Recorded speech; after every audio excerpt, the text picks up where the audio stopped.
If someone had told me that my honeymoon would begin with a third boarding pass, I would have laughed and assumed they were joking. That morning was supposed to be one of the happiest mornings of my life. Less than 12 hours earlier, I had danced with my new husband beneath strings of warm lights while our friends and family celebrated around us. My name is Emily Parker. I was 32 years old, newly married, and completely convinced that the next 2 weeks would be the perfect beginning to our life together. Daniel and I had spent nearly a year planning our honeymoon. We were flying to a beautiful beachfront resort in Hawaii, a place we had talked about visiting ever since we got engaged. Every detail felt symbolic. The first trip as husband and wife. The first adventure belonging only to us. The first opportunity to slow down after months of wedding planning and simply enjoy being married. I remember arriving at the airport before sunrise. The terminal buzzed with the familiar sounds of rolling suitcases, overhead announcements, and travelers rushing toward security checkpoints. Despite how little sleep I had gotten after the wedding, I felt energized. Daniel held my hand as we walked through the automatic doors. I smiled every time I glanced at the wedding band on my finger. Everything felt new. Everything felt exciting. We checked our luggage and joined the line for the airline counter. Daniel seemed distracted, but I assumed he was tired. We had both been awake for nearly 24 hours. While we waited, I leaned my head against his shoulder. "Can you believe we are finally doing this?" I asked. Daniel smiled. "I know. It still feels unreal." A few minutes later, he pulled out his phone and glanced at the screen. Then he smiled again. Something about the expression caught my attention. It looked less like excitement and more like relief. "What is it?" I asked. "Nothing," he said quickly. "Just checking a message." I nodded and thought nothing of it. Looking back now, that was probably the first moment I should have paid closer attention. When we finally reached the counter, the airline employee greeted us warmly and asked for our identification. Daniel handed over both passports. The woman typed for several seconds before looking confused. "I have 3 reservations connected to this booking." I laughed softly. 3. The employee looked at her screen. "Yes. 3 passengers traveling together." I assumed it was a system error. Daniel did not. The moment I turned toward him, I noticed a strange tension in his face. "Daniel," I asked. He cleared his throat. "There is something I should probably tell you." My stomach immediately tightened. "What kind of something?" He glanced around before answering. "Mom is meeting us here." For a second, I genuinely thought I had misheard him. "Your mom is meeting us here?" He nodded. "She is coming on the trip." I stared at him. Then I laughed. Not because it was funny, because my brain could not process what he had just said. "Very funny." Daniel did not laugh. "I am serious." The sounds of the airport seemed to fade into the background. "You are serious?" I thought it would be nice. My heart dropped. "Nice." Daniel nodded as though we were discussing dinner plans instead of our honeymoon. "She has always wanted to visit Hawaii." I searched his face for any sign that this was a joke. There was none. "Daniel," I said carefully, "this is our honeymoon." "I know." "Then why is your mother coming?" He shifted uncomfortably. "She has had a difficult year." I blinked several times. "So your solution was inviting her on our honeymoon?" Before he could answer, I heard a familiar voice behind us. "There they are." I turned around. Walking toward us through the terminal was Margaret Parker. She wore a bright smile, carried a matching set of luggage, and looked every bit as excited as a person beginning a dream vacation. My mother-in-law opened her arms as though arriving at a family reunion. "I cannot believe we are finally doing this together." Together. The word landed harder than anything else. Because standing there in the middle of the airport, still wearing the glow of being a newlywed, I suddenly realized there was an extra ticket on my honeymoon. And somehow, I was the last person who knew about it. For several seconds I stood completely still. While Margaret approached us through the terminal, travelers rolled suitcases past us. Boarding announcements echoed from nearby gates. Somewhere in the distance a child laughed. Yet all I could hear was the sound of my own thoughts trying to catch up with reality. Margaret reached us and immediately wrapped Daniel in a hug. "Thank you again for inviting me," she said warmly. My stomach tightened. "Thank you again. Not thank you for letting me join." Not thank you for considering it. Thank you again. The wording suggested this conversation had happened multiple times before today. Daniel smiled. Of course, Mom. Then both of them looked at me as though they expected me to share their excitement. I forced a polite smile because I genuinely did not know what else to do. We were standing in the middle of an airport. Newly married. Surrounded by strangers. I could not process my feelings fast enough to respond honestly. Margaret leaned closer. This is going to be such a wonderful trip. I nodded mechanically. I am sure it will be memorable. Looking back, that was probably the most honest thing I said all day. The three of us moved through security together. Every step felt surreal. Part of me kept expecting someone to explain that there had been a misunderstanding. Maybe Margaret was traveling somewhere else. Maybe she was simply on the same flight. Maybe she planned to visit friends on another island. But every new detail confirmed the truth. She had a room booked at the same resort. She had activities scheduled during the same days. She had an itinerary almost identical to ours. By the time we reached the departure gate, my shock had started turning into something else. Confusion. Not just confusion about why Margaret was coming. Confusion about why Daniel believed this was normal. We found seats near a large window overlooking the runway. Margaret happily discussed beaches she wanted to visit and restaurants she hoped to try. Daniel listened with enthusiasm. Meanwhile, I sat quietly beside them feeling like an observer in my own life. Eventually Margaret stepped away to buy coffee. The moment she disappeared into the crowd, I turned toward my husband. Please. Explain this to me. Daniel sighed. Emily, no. I need to understand. He rubbed his forehead. I did not think it would upset you this much. I stared at him. You did not think I would be upset that your mother is joining our honeymoon? His expression revealed genuine surprise. That realization hurt almost as much as the situation itself. He truly had not anticipated my reaction. She is not joining everything, he said. She will have her own activities. But she is staying at the same resort. Yes. Flying on the same flight. Yes. Following the same schedule. He hesitated. Mostly. I looked away for a moment because I honestly did not know what to say. Finally, I asked the question that mattered most. When were you planning to tell me? Daniel remained silent. That silence answered everything. Boarding began 30 minutes later. Margaret returned with coffee and cheerful conversation. I followed them onto the airplane feeling strangely detached. We settled into our seats. Margaret sat across the aisle while Daniel occupied the seat beside me. As the plane climbed into the sky, I watched the clouds outside the window and tried to make sense of what had happened. Every honeymoon conversation we had shared over the previous year replayed in my mind. Every planning session. Every discussion about romantic dinners. Every dream about beginning our marriage together. None of those conversations had included a third traveler. Hours later, after we landed in Hawaii, things became even stranger. At baggage claim, resort transportation was waiting. 1 luxury vehicle. 3 passengers. During the drive, Margaret pointed excitedly at ocean views while Daniel described activities he wanted all of us to enjoy. All of us. The phrase appeared repeatedly. Each time it felt heavier. When we finally arrived at the resort, I hoped for one small piece of good news. Separate buildings. Separate wings. Some kind of distance. Instead, the front desk employee smiled and handed us room information. Daniel and I occupied one suite. Margaret occupied another suite directly next door. Next door. Not down the hall. Not in another section of the resort. Directly beside us. Margaret seemed delighted. Daniel seemed satisfied. And as I stood there holding my room key, staring at 2 neighboring doors that would define the next 2 weeks of my life, I began wondering whether this trip was revealing something much bigger than a vacation problem. The first morning at the resort should have felt magical. Sunlight streamed through the floor-to-ceiling windows of our suite. The Pacific Ocean stretched endlessly beyond the balcony. Palm trees swayed gently in the breeze. Everything looked exactly like the travel brochures we had admired for months while planning our honeymoon.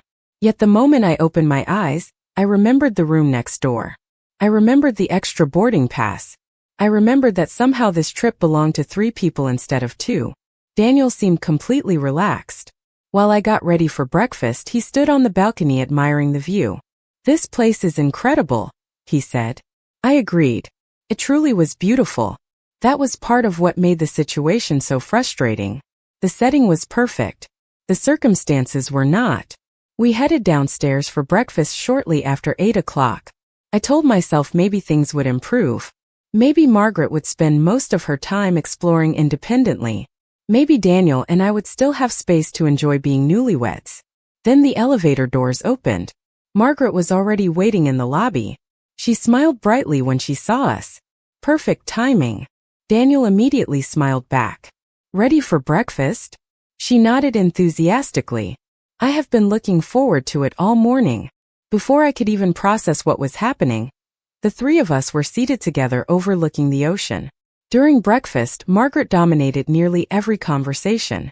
She discussed excursion options, local attractions, shopping districts, boat tours, cultural shows. Daniel listened attentively and offered suggestions. Every few minutes they exchanged ideas about what we should do next. The word continued appearing everywhere. We should visit this beach. We should book this activity. We should eat at this restaurant. I stared at my coffee wondering when our honeymoon had quietly transformed into a family vacation. After breakfast, I finally saw an opportunity. Daniel and I had originally planned a walk along the shoreline. It was one of the first activities listed in our honeymoon itinerary. Before Margaret arrived, I expected it would be a peaceful moment for just the two of us. "Why do not we take a walk?" I suggested. Daniel smiled. "Great idea." Then he turned toward his mother. "Would you like to come?" The question hit me harder than it should have. Not because he invited her, because he did it automatically, instinctively, without even considering that the purpose of a honeymoon might involve private time together. Margaret happily accepted. An hour later, I found myself walking beside Daniel while Margaret walked on his other side. The ocean sparkled beautifully beside us. Tourists relaxed beneath umbrellas. Newly married couples held hands along the beach. Looking around, I noticed something unsettling. Most couples seemed focused entirely on each other. Meanwhile, I felt like the third person in my own marriage. The pattern continued throughout the day. Lunch became a group meal. Sightseeing became a group activity. Even casual conversations returned repeatedly to Margaret's preferences and opinions. By evening, I felt emotionally exhausted. Not because anyone was being intentionally cruel. Because I was beginning to understand something uncomfortable. This situation existed because Daniel genuinely saw nothing wrong with it. That realization frightened me more than the trip itself. Later that night, while Daniel showered, I stepped onto the balcony alone. The air felt warm and peaceful. Waves rolled gently against the shore below. Under different circumstances, it would have been one of the most romantic moments of my life. Instead, I found myself replaying memories from our engagement. Small memories. Things I had dismissed at the time. The anniversary dinner where Daniel changed our plans because his mother wanted company. The weekend trip we shortened because Margaret needed help organizing paperwork. The holidays where her preferences always seemed to take priority over ours. Back then, each situation felt isolated, reasonable, temporary. Now they seemed connected, like pieces of a puzzle I had never bothered assembling. A soft knock interrupted my thoughts. I opened the balcony door and stepped back inside. Daniel was drying his hair with a towel. "Someone is at the door," he said. I crossed the room and opened it. Margaret stood there smiling. "I hope I am not interrupting anything." Before I could answer, she held up 3 brochures. "I found some wonderful excursions for tomorrow." She stepped inside and began discussing plans. Daniel immediately joined the conversation. 15 minutes later, they were comparing activity schedules while I sat silently on the edge of the bed. Then I looked down at one of the brochures and noticed something that made my heart sink. Every excursion had already been booked. And according to the reservation confirmations printed on the page, those bookings had been made weeks before our wedding. I stared at the reservation dates printed at the bottom of the excursion confirmations. The bookings had been made nearly 3 weeks before our wedding. 3 weeks. Long before we arrived at the airport. Long before Daniel claimed he simply thought it would be nice for his mother to join us. My chest tightened as I looked from the papers to my husband. These were booked before the wedding. Daniel glanced at the brochures. Yes. The answer came so casually that for a moment I wondered whether he understood what he had just admitted. Before the wedding, I repeated. Margaret shifted slightly beside him. We wanted to make sure everything was available. There was that word again. The same word I had been hearing since the airport. The same word that somehow never seemed to include me. I forced myself to stay calm. When exactly did you decide all of this?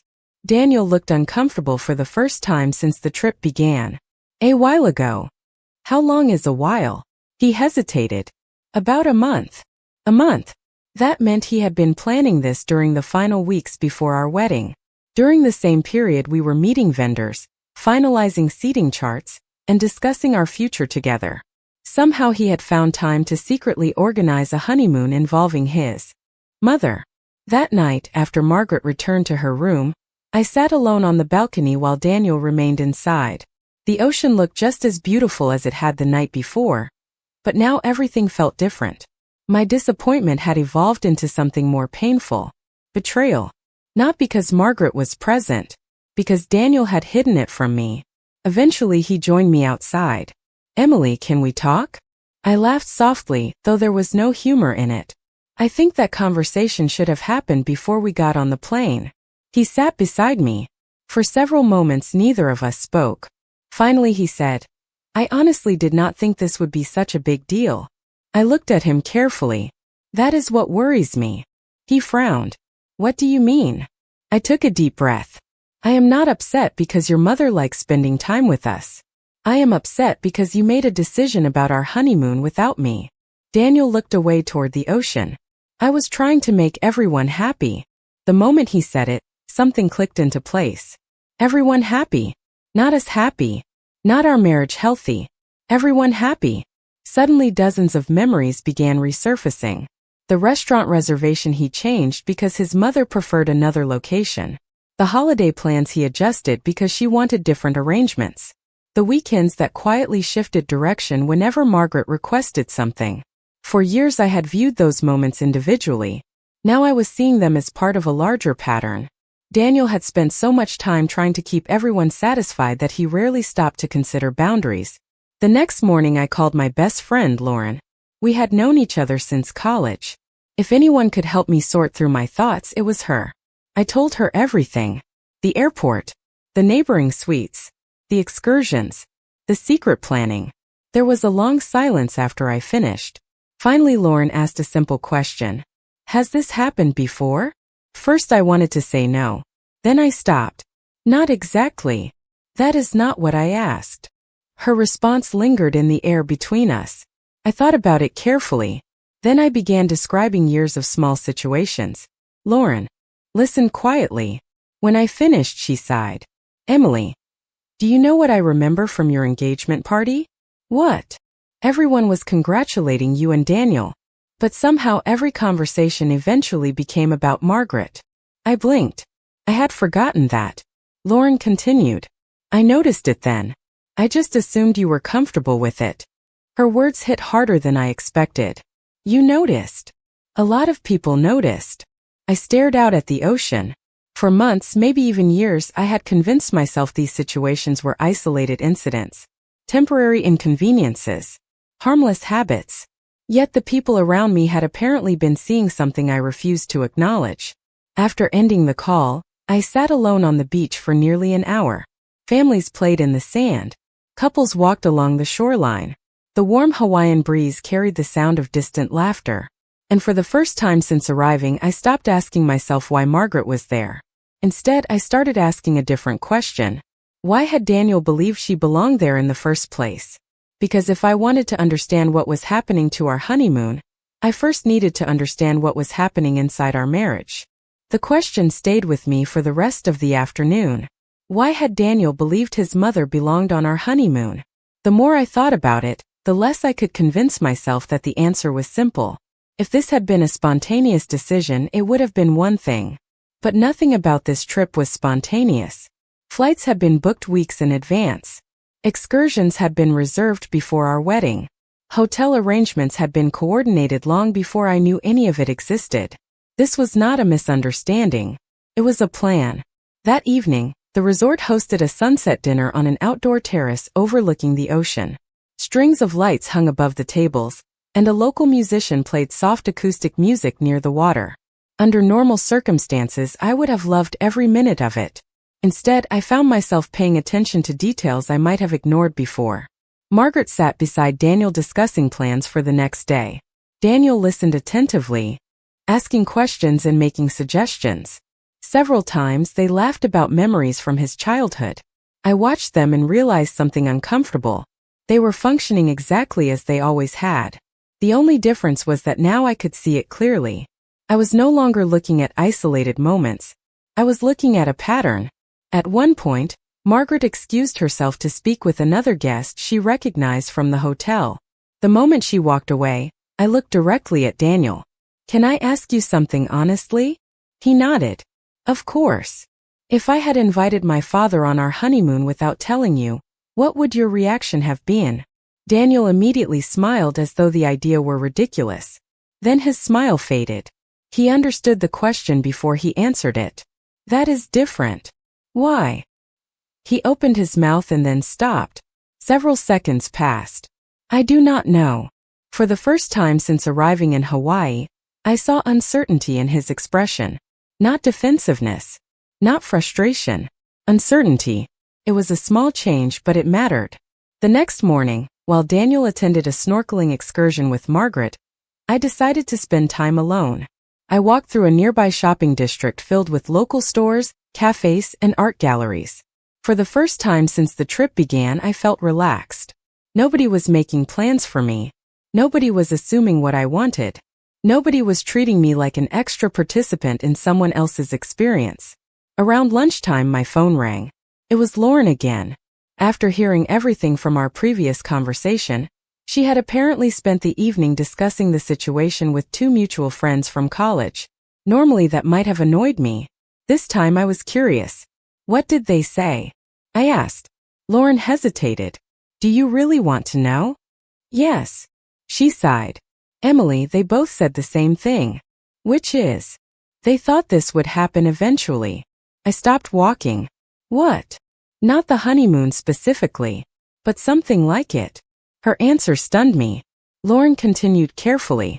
"Over the years, people noticed that Daniel had trouble separating his role as a son from his role as a partner." I leaned against a railing overlooking the water. "Nobody ever told me that. Because nobody wanted to hurt your feelings." The conversation lasted almost an hour. By the end, I felt as though someone had handed me a completely different version of my own relationship. Not because Lauren was revealing secrets, because she was connecting dots I had never connected myself.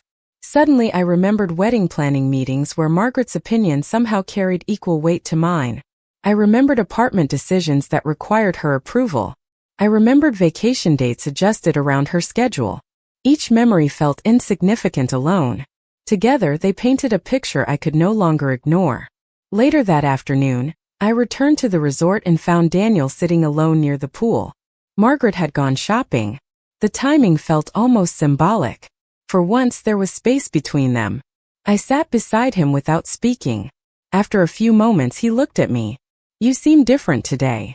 "Maybe I am." He studied my face. "What does that mean?" I looked across the water before answering. "It means I think I have been asking the wrong question." He frowned. "What question?" I turned toward him. "I kept asking why your mother came on this trip. But now I think the real question is why you never felt comfortable telling her no." The expression on Daniel's face changed instantly. For the first time since our honeymoon began, he had no answer. Daniel's silence lingered between us long after I asked the question. The sounds of the resort continued around us. Children laughed near the pool. Water splashed from a nearby fountain. Vacationers relaxed beneath umbrellas. Yet neither of us moved. For the first time since arriving in Hawaii, it seemed as though Daniel was not searching for a way to defend his decision. He was searching for an answer. Eventually he looked down at his hands. "I never thought about it that way." I nodded slowly. "That is exactly the problem." He exhaled heavily. "I was not trying to hurt you." "I know. And I meant it." That was what made everything so complicated. If Daniel had acted out of cruelty, the situation would have been easier to understand. But this was not cruelty.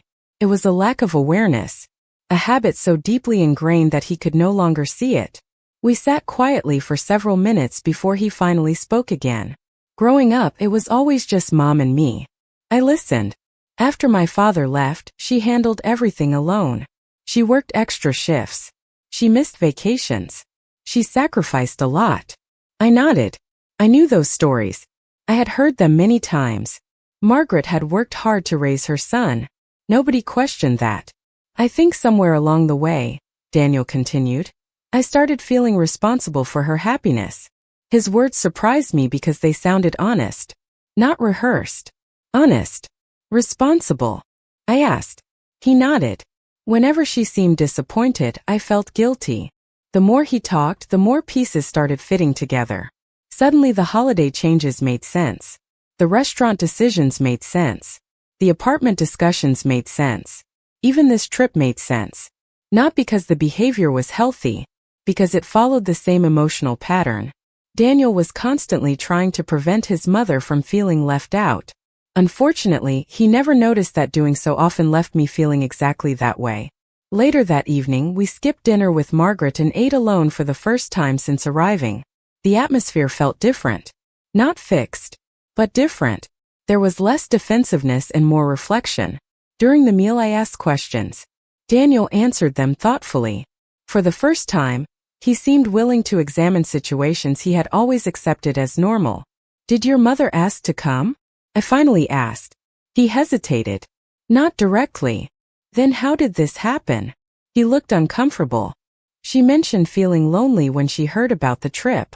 I already knew where the story was going. And you felt guilty. He nodded. Yes. I looked down at my plate for a moment. Then I asked another question. Did you ever stop and ask what I would feel? The sadness in his expression answered before his words did. No. It was a painful answer. But it was also the most honest answer he had given all week. The next day brought another unexpected moment. Margaret joined us for breakfast as usual, but something felt slightly different. Daniel was quieter than normal. More observant. More thoughtful. Several times I noticed him watching interactions that previously seemed invisible to him. When Margaret suggested changing our afternoon plans to accommodate an activity she preferred, Daniel paused before responding. The pause itself caught my attention. It was small, but it was new. Emily and I already have something planned, he said. Margaret looked surprised. Oh, the single word carried disappointment, but Daniel did not immediately rush to fix it. He simply smiled politely. Maybe we can meet for dinner afterward. Margaret agreed, though her expression remained uncertain. As we walked away from the restaurant, I found myself studying my husband. He looked unsettled, almost as though he was seeing his own behavior from the outside for the first time. That afternoon we finally spent several uninterrupted hours alone together. We walked along the shoreline, explored local shops, shared conversations that should have happened days earlier. It was not perfect. The tension had not magically disappeared, but it felt like the beginning of something important. Near sunset, we returned to the resort. As we approached the elevators, I noticed Margaret standing in the lobby speaking with another guest. The woman appeared to be around her age. They seemed engaged in an animated conversation. When Margaret saw us, she waved and walked over. You will never believe this, she said excitedly. I met someone who has been staying here for 2 weeks. She smiled brightly. Apparently there is a wonderful island tour tomorrow that I have not seen yet. Daniel nodded politely. Then Margaret added a sentence that immediately caught my attention. I was thinking all 3 of us could go together. I looked at Daniel. Daniel looked at me. And for the first time since our honeymoon began, I could see that he understood exactly why that question mattered. Margaret's question seemed simple on the surface. Most people standing nearby probably would not have noticed anything unusual about it. A mother asking her son and daughter-in-law to join an island tour during a family vacation sounded perfectly reasonable. The problem was that this was not supposed to be a family vacation. It was supposed to be our honeymoon. I watched Daniel carefully. For nearly a week, his response would have been automatic. He would have smiled, agreed immediately, and rearranged our plans without hesitation. This time something different happened. He paused. The pause lasted only a few seconds, but it felt significant. Margaret noticed it too. "What do you think?" she asked. Daniel glanced at me before answering. "Actually, Emily and I already planned something for tomorrow." Margaret's smile faded slightly. "Oh." There was no anger in her voice, just disappointment. For years, that disappointment would have been enough. Daniel would have changed course instantly. I could see the familiar instinct fighting for control behind his eyes. The urge to make everyone comfortable. The urge to avoid letting anyone down. But this time he stayed with his original answer. "We have reservations for a private sailing excursion." Margaret nodded slowly. "I did not realize." Daniel offered a gentle smile. "We made the plans together." The conversation remained polite, civil, completely reasonable. Yet after Margaret walked away, I noticed something surprising. Daniel looked uneasy, not because he regretted the decision, because setting a simple boundary felt unfamiliar. We rode the elevator upstairs in silence. When the doors opened, Daniel finally spoke. "That felt strange." I laughed softly. "Telling your wife that your honeymoon plans matter?" He rubbed the back of his neck. "When you say it like that, it sounds obvious." Sometimes obvious things are the hardest to see when you have been doing something the same way your entire life. That evening we sat on the balcony watching the sunset. The sky glowed with shades of orange, pink, and gold. The ocean reflected the colors like glass. For the first time since arriving, the moment actually felt like part of a honeymoon. No schedules. No interruptions. No unexpected guests joining the conversation. Just the two of us. Eventually Daniel broke the silence. "I owe you an apology." I looked at him. His expression was serious. "For what?" He let out a long breath. "For more than just this trip." I stayed quiet. "I keep thinking about what you said at the pool. About me never saying no." He looked toward the horizon. "The more I think about it, the more I realize how often I have done that." Hearing those words mattered more than I expected. Not because they fixed everything, because they showed awareness.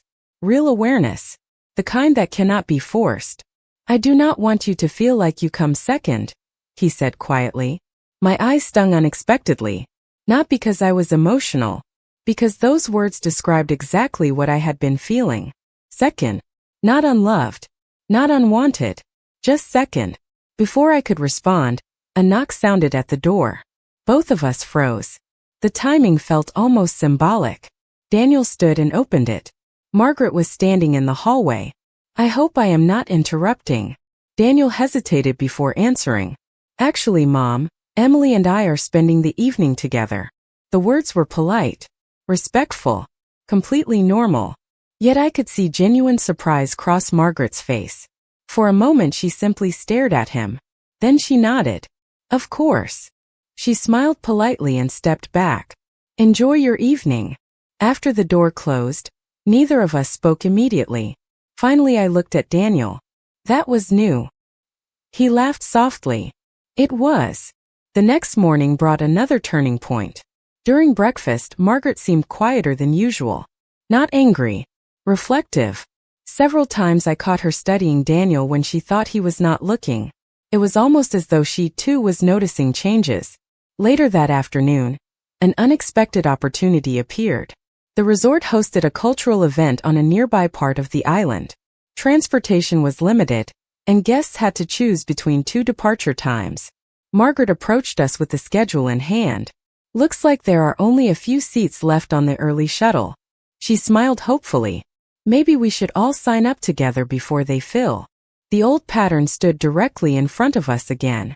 Familiar. Comfortable. Automatic. I looked at Daniel and waited. This time he did not hesitate at all. He reached for my hand and smiled. Then he turned toward his mother and said something neither of us would ever forget. "Mom, I think Emily and I need some time to start our marriage as a couple. Just the two of us." The silence that followed felt heavier than anything that had happened during the trip so far. The silence after Daniel's words seemed to stretch far beyond a few seconds. Margaret stood motionless, still holding the shuttle schedule in her hands. Around us, other resort guests continued their conversations, completely unaware that something important had just happened. I watched Daniel carefully. His hand remained wrapped around mine. He did not look angry. He did not look defensive. He simply looked certain. For the first time since our honeymoon began, certainty had replaced guilt. Margaret blinked several times before speaking. I see. Her voice remained calm, but there was unmistakable emotion behind it. Daniel nodded gently. I should have said it sooner. Margaret looked from him to me and then back again. You mean before this trip? It was not a question. It was an observation. Daniel lowered his eyes briefly. Yes. Another long pause followed. I expected tension. I expected an argument. Instead, Margaret slowly sat down in a nearby chair. The sudden shift surprised both of us. For the first time all week, she did not seem eager to defend herself. She seemed tired, reflective, human. I suppose I have been avoiding that truth too, she admitted quietly. Her honesty caught me off guard.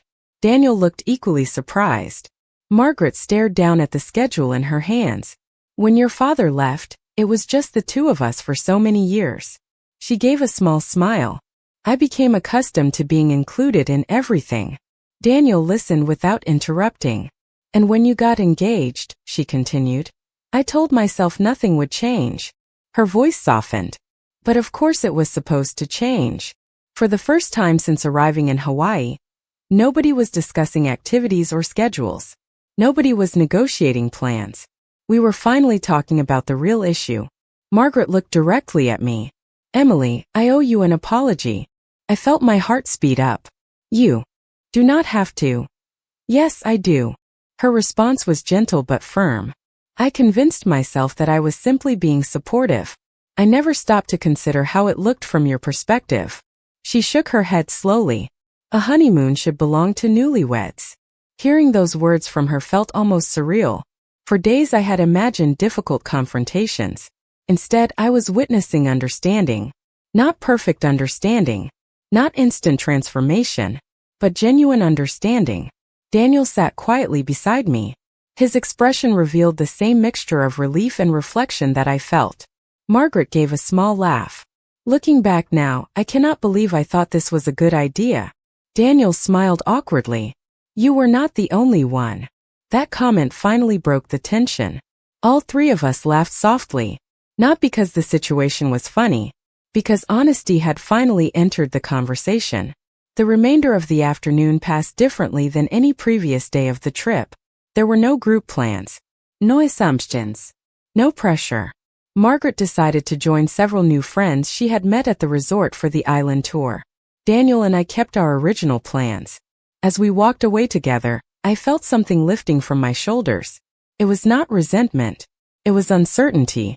For the first time since arriving, I knew exactly where we stood. That evening, Daniel and I boarded a small sailing boat just before sunset. The ocean stretched endlessly around us while the coastline slowly disappeared into the distance. The experience itself was beautiful, but what mattered most was not the scenery. It was the conversation. We talked about our future. About boundaries. About marriage. About the difference between loving family members and allowing them to define every decision. Daniel admitted that he still had work to do. I respected him more for saying that. Growth begins with honesty, not perfection. As the sun began sinking toward the horizon, he turned toward me. I want our marriage to be its own family. The word stayed with me. Our own family. Such a simple concept. Yet somehow it had taken an international flight, neighboring hotel suites, and several difficult conversations to finally reach it. Later that night, when we returned to the resort, we found a handwritten note waiting outside our room. The handwriting belonged to Margaret. The message was short. Enjoy your evening. Enjoy your honeymoon. I will see you both tomorrow. There was something powerful about those 3 sentences. No guilt. No expectations. No pressure. Just respect. I folded the note carefully and slipped it into my bag, because at that moment, I had a feeling we were witnessing the beginning of something far more important than the end of a vacation problem. We were witnessing the beginning of a healthier future for all 3 of us. The final days of our trip felt completely different from the way it had begun. The resort had not changed. The beaches were still beautiful. The ocean was still endless and blue. The warm Hawaiian air still carried the scent of salt water and tropical flowers. Yet everything felt lighter because the unspoken tension that had followed us across the Pacific was finally gone. For the first time since our wedding, Daniel and I were experiencing what we had originally planned. We explored hidden beaches together. We shared long breakfasts overlooking the water. We spent hours talking about our future without interruptions or competing priorities. None of those moments were extravagant. In fact, many of them were surprisingly ordinary. But after everything that had happened, ordinary felt extraordinary. One afternoon, while walking along the shoreline, Daniel stopped suddenly and looked out at the waves. "I keep thinking about something," he said. "What?" He smiled faintly. "I spent so much time trying to make sure nobody felt excluded that I never realized I was excluding the person who should have come first." His honesty still surprised me. Not because he had become a different person. Because he was finally willing to examine habits he had carried for decades. I squeezed his hand. "The important thing is that you see it now." He nodded. "Ido." Later that evening, we met Margaret for dinner. It was the first meal all week that felt genuinely comfortable. There was no awkwardness. No underlying frustration. No sense that anyone was competing for attention or influence. Margaret seemed more relaxed than she had since arriving.